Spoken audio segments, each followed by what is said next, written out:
गुरुमुखो, आज का सत्संग बहुत ही महत्वपूर्ण है। सभी गुरुमुख ध्यान पूर्वक सुने। गुरुमुखो, संतों के यहाँ नाम की बड़ी महिमा है, परंतु जिस नाम पर वे जोर देते हैं वह हस्तलिखित या जीवा का वर्णन नहीं है।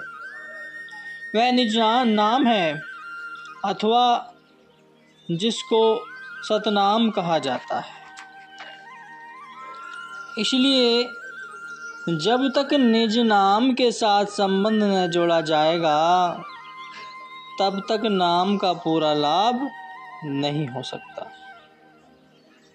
कबीर साहिब जी कहते हैं कि आदि नाम निज मूल है और मंत्र सब डार, कहे कबीर निज नाम बिन डूब मुआ संसार।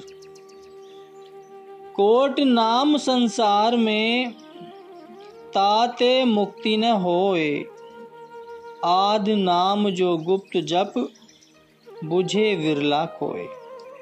कि नाम गुप्त वस्तु है और सदा गुप्त रीति से शीना व शीना चला आता है।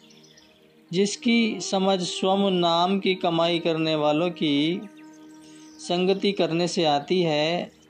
लोग राम राम जपते हैं, परंतु गोसाई तुलसीदास जी रामायण में लिखते हैं कि राम नाम से भी ऊपर है, कि नाम राम से भी ऊपर है। कहा लग कहूँ नाम बड़ाई, राम न सके नाम गुण गाई। अर्थात मैं नाम की महिमा का कहाँ तक वर्णन करूं। स्वयं राम भी उसके गुणों को नहीं गा सकते। वो कहते हैं कि गुप्ता नामु बढ़ते विचि कलियुग, घटी घटी हरि भरपू रहिया। नाम रतनु जिना हृदय प्रगट, जो गुरु शरणाई भजी पई। कि नाम बाहर नहीं, वह हमारे अंदर है। केवल गुरु से भेद लेकर उसकी कमाई करने की जरूरत है।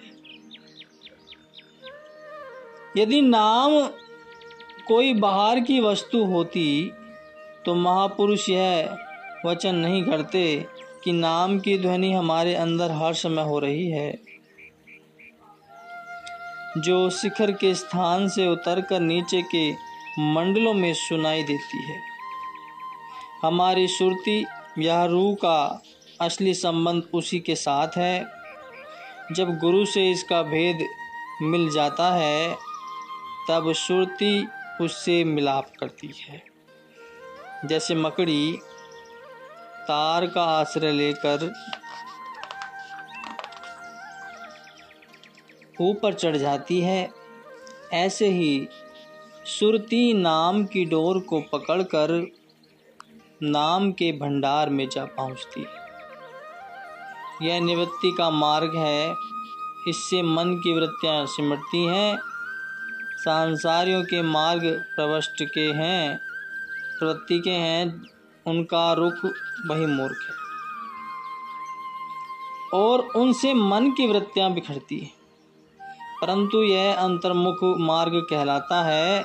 इसकी थोड़ी या बहुत जितनी भी कमाई की जाए, रूह को शांति मिलती है। यह रूहानी रास्ता है।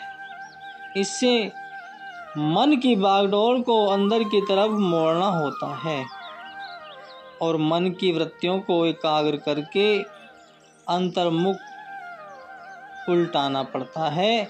इसलिए इसको उल्टा मार्ग भी कहते हैं। उल्टा जाप जपा जग जाना, वाल्मीकि भय ब्रह्म समाना। कि यह अजपा साधन है और नाम सब जपने पड़ते हैं, परंतु इसमें जीवा, तालु या होठ आदि किसी भी अंग को हिलाने की आवश्यकता नहीं होती। यह आप से आप होता है।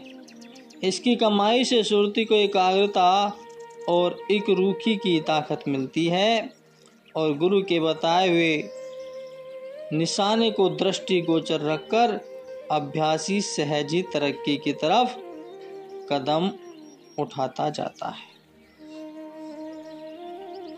क्योंकि यह निशाने का तीर है जो अभ्यास की सहायता से एक दिन अपने निशाने पर जा लगता है। जो तीर यूं ही फेंका जाता है उसका परिणाम विश्वदायक नहीं होता। यही कारण है कि मनुष्य नाम जपते जपते हार जाता है और हाथ पल्ले कुछ भी नहीं आता।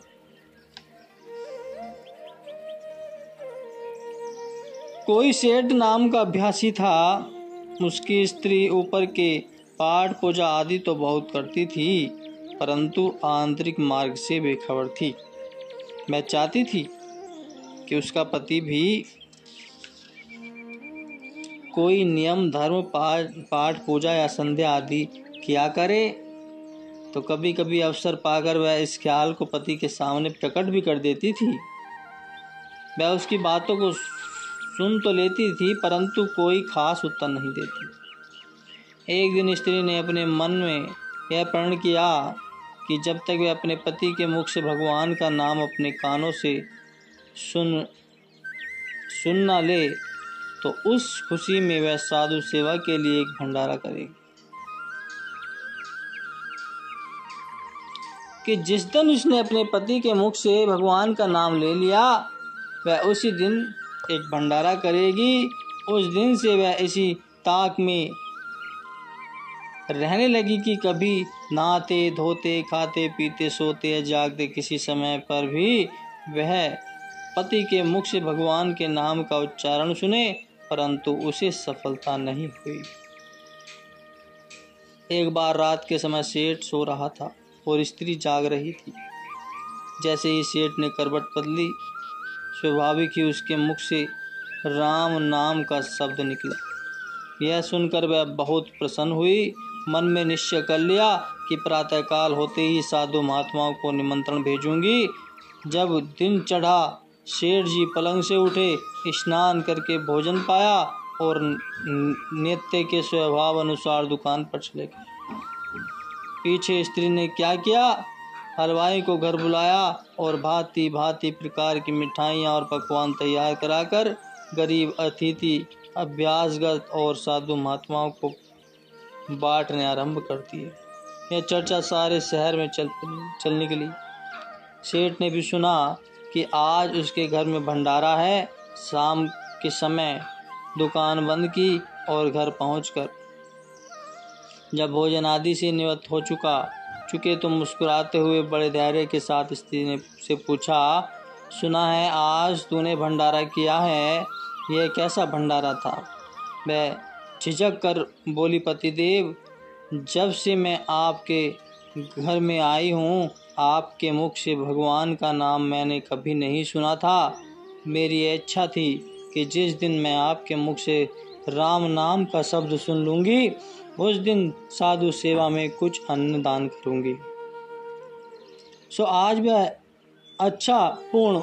मेरी इच्छा पूर्ण हुई है। और रात को जब आप सो रहे थे तो करवट लेते समय आपके मुख से राम नाम का शब्द निकला था। उसी खुशी में भंडारा किया गया है। सेठ बोला, क्या सचमुच नाम निकला है? मैं बोली, मैंने अपने कानों से सुना। उसने कहा, अच्छा, जब नाम बाहर निकल गया तो नाम के बिना यह शरीर किस काम का? अब तो इसका त्याग देना ही उत्तम है।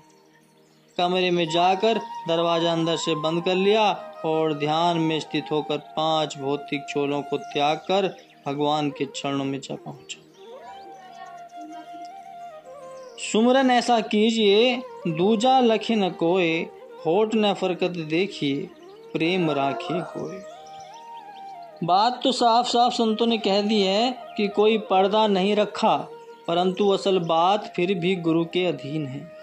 क्योंकि गुरु की आकर्षण शक्ति का असर हमारे अंदर कुछ खास तरह का परिवर्तन करता है और सुरती संसार की ओर से सिमटकर आपसे आप अंतर्मुख होने लगती है। जैसे मकनातीस सुई को अपनी ओर खींच लेता है, ऐसे ही गुरु का नाम हमारी सुरती को अपनी ओर खींच लेता है। कारण यह है कि गुरु ने नाम की कमाई की होती है, इसलिए उसके वचन में कुछ खास किस्म की तासीर होती है और वह अधिकारी सेवक के मन में ज्यों का त्यों उतर जाता है। जो लोग पुस्तकों को पढ़कर अपने आप नाम की कमाई करने लगते हैं, वे नुकसान उठाते हैं। कारण यह है कि इस मार्ग में पग पग पर काल और माया के खतरे मौजूद हैं। उनके साथ गुरु